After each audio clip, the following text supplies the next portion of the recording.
So I was so moved. It was so touching to hear that, and thank you for sharing it with us, your personal experience. It is true. When it comes to us, our behavior is different from when it comes to others. We sometimes are our harshest critics, and then there are times when we forgive ourselves very easily. We say, there was no other way. I had to do this. There is, in fact, a site called I Paid a Bribe in India. This was started as an anti-corruption movement. I don't know where it went though. So let me now invite Bhavini to come over. Bhavini.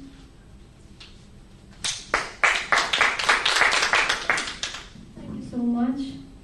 Oh, it's so difficult to talk about ethics when I have people from university and people with degrees to talk about ethics. So I would like to talk about, I have no degree in ethics, and I have not studied ethics, but I have followed it. I am in business for the last 9 years, and I have situations wherein ethics crosses over efficiency, success, and determination.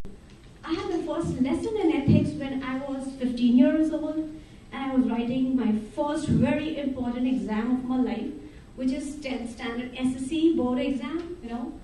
It's a big deal in India. So that was my first important exam. When I was in the middle of my math paper, I saw the supervisor passing a textbook to one of the guys, and he was happily copying from it. Oh, that was my first experience with cheating and such unethical behavior, and I was very young. Something inside me, pushed me to stand up and scream, and I did that. I knew I was going to waste my time because I had to write my paper too. The supervisor, because she was scared of being seen as a cheater, helping cheating, she took away my paper and she did not give it to me to write for 1 long hour. So I did not have the answer sheet to write my answers. So I was sitting there crying and almost guilty of having done that, having raised my voice against it. I should have just kept quiet and I should have written my paper. I was going to pay for it and I so much did, because she returned my answer sheet after an hour. And so much, by that time I was so scared, shattered, because I had only attempted half of my paper. So all that was going on in my head was, why did I have to do this? Why did I have to pay for this? Because that was a very important exam of my life. And that is where ethics as a thing started for me. So I went home and it was great because I had my mom to talk to about this, and she was like, okay, so it's okay, whatever happened. You have to think about if you are going to be able to look into your eyes when you look into the mirror. Don't think about you had to pay for it. Think about, are you proud of yourself for having done that? I said, I'm guilty right now. But maybe she brought me to face it, and from guilt to, from being guilty about, from feeling guilty about it, I moved to being proud about standing up for it. So that was my first-hand experience of ethics.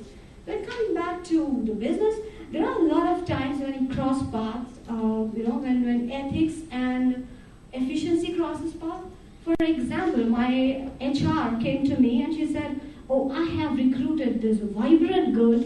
She is so qualified to do this job, and you'll be amazed that I have saved 40% of the cost in recruiting her. She is ready to join us for less. We have a budget for, each recruitment. So she was like, you will be happy. So I was going to add more value at a lesser cost. So it was amazing. But the question was it fair? As from a business point of view, I was adding value to my business. And that's what people do, you want to do cost cutting. It is not illegal, by the way, which is a new topic, a big topic in itself, whether it is illegal or legal or ethical. So, there I was. We did recruit that girl at the pay that she deserved, but she was happy to work for less. So, this is a very small example, but that's how it starts.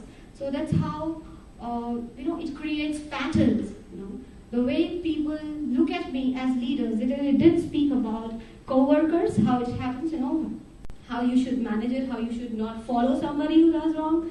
But as a leader, as a place wherein I have people around me looking up on me to take me as an example, I think I have to set that example. And even if it is not very unethical to recruit people as a lesser rate, I must not do that. And I decided to do that, and there's a pattern that we follow. But there's something else that happens in business. We try to not pay efficiency, not pay too much of attention to efficiency and not pay for efficiency. For example, I had 2 employees doing same task, similar task. One of them took entire day to finish that. And they are basically hourly paid jobs. And the other one came up to me. She's a very, very vibrant girl. She came up to me, "Oh, well done in 2 hours." And the question is, do I pay her for 2 hours or 8 hours? Because I'm going to pay the other one for 8 hours, who did the same job for me, but came back to me after 6 hours, after the first one came. So there is a cost involved in waiting. But still I usually end up paying the person who spent 8 hours on the job and not paying the person, and only paying for 2 hours to the person who is efficient. The quality of the work was the same. Today, a lot of times people don't pay for efficiency. If I have to send a quotation to my client, my company does web designing, and if I say I can turn it around in a week and it would cost you $5,000, she was like, $5,000 for a week's job? Yeah. But if I tell them that I can turn it around in maybe 20 days and then we'll run a trial and then we'll have a beta website up for 15 days, but that will cost you $6,500 and the entire process will last for a month. Oh, that sounds reasonable, doesn't it? Yeah? I would rather want to pay somebody $6,500 to be able to turn it around efficiently in 1 week rather than waiting for that website to go up, in a month. So this is a big issue, and I think people have not identified efficiency and they're not yet ready to pay for efficiency. People just talk about, oh, how long will it take? And that is all that decides the rate that I can quote. So often I wonder, how I should prepare my proposals, because I end up being paid less, or I end up having a question if I should tell him that it will take a week more. I have chosen to stick with efficiency and prove that I can do a better job in less time so that I can have more number of projects coming in. But yeah, that's a big dilemma. It's a very small example, but I face this every single day. And so yeah, they have shared their point of view from co-workers' perspective, but I think as a leader, I need to set examples. I do pay my employees by efficiency, and I am very proud of it. So that is my topic. By the way, my business is, I am into outsourcing. So a lot of people think that outsourcing is unethical from some point of view, because one, you are not letting your people work on the job, from US and Australia, basically. So you give it away to countries like India and Philippines, where people are ready to work for less, and that's kind of, it is helping both the countries, but yeah, people tend to feel that because you are from India and you would charge less, they try to exploit. But Allah, it is going good.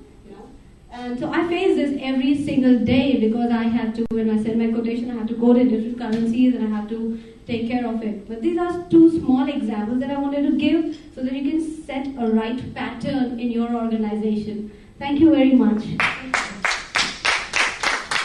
Thank you, Bhavini.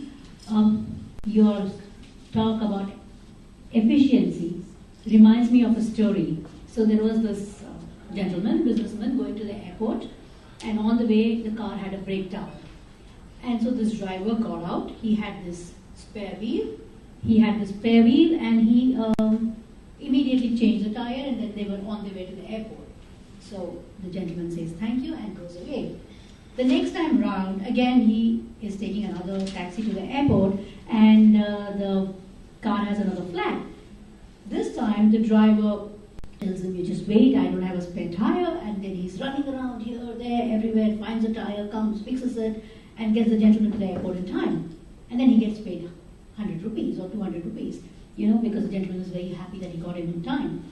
What he didn't realize was the first driver was prepared, he was efficient, and he had no issues with changing things. But, you know, this is the way we all work. We see people running around doing things and we say, wow, you know, they have done a good job getting me here. You know, that's such a good point. And Bhavini, you had the courage when you were 15 to stand up to something like that. That's amazing, you know. I would never have done that. I can tell you, in retrospect. Okay, so when I was in school the same age, we had this group of people, there were 4 or 5 of us who were in a committee, and we were supposed to organize some event for the class. And so we went out, bought gifts and things like that, and at the end of it, we had some money left. So this friend of mine said, we were the ones who did the work, so maybe we should just split what is left amongst us. So I went back and told my sister, look, this is what they're saying. And she said, that's not right. You should be giving it back to the others, whoever gave it. So I didn't take my share, but I can tell you, I was quite tempted, you know, honestly. And on that note, I will hand over to Laura to